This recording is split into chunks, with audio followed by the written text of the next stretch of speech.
అజ్ఞానుల వలె కాక జ్ఞానుల వలె నడుచుకోవాలి. దేవునికి స్తోత్రం.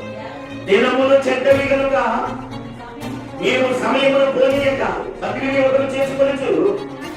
అజ్ఞానుల వలె కాక జ్ఞానుల వలె నడుచుకున్నట్లు జాగ్రత్తగా చూచుకునుడి.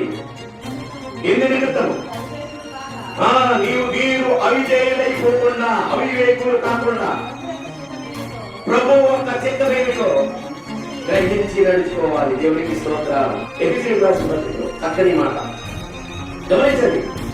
దినములు చేద్దాం, దినములు దేవునికి స్మరణకు తెచ్చుకుందాం, ఆయన మాత్రమే ఆరాధిద్దాం, ఆయన మాత్రమే స్తుతిద్దాం, ఆయన మాత్రమే గొప్ప చేద్దాం. నేను గొప్ప, నేను చేసే పనులు గొప్ప, నా స్థితిగతులు గొప్ప, నా సంపాదన గొప్ప, అన్ని గొప్పే. అన్ని గొప్పగా ఉన్నాయి. అన్ని కూడా ఎవరిని ఏ రోజు కూడా రక్షించినట్లు చరిత్రలో రాయబడలేదు.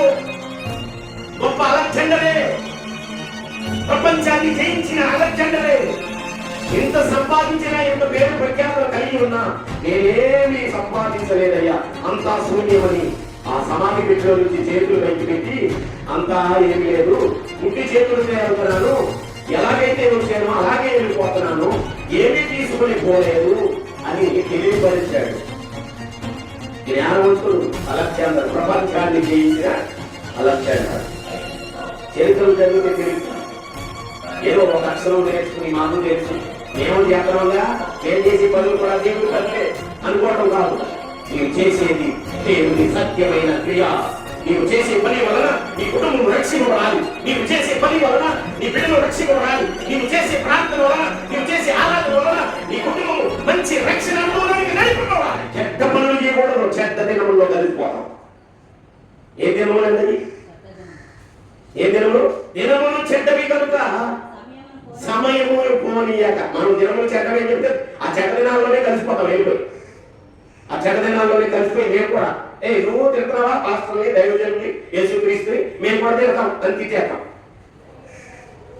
దినములు చెడ్డవి అని చెప్తుంటే బైబిల్ దేవుని మాటకు లోపడకుండా మేము శాతానికి కొడతాం అంటాం. ఏం కొడతాం? దేవునికి కొట్టాలి. అన్ని నామముల కన్నా పై నామము యేసు నామము జయము జయము. దేవునికి స్తోత్రం. దేవుని విడవు, దేవుని విడవు, దేవుని చేత అభిషేకింపబడిన విడవు. దేవిలో కూడా దేనికి కూడా తలవాల్చరు, రాజీ పడరు.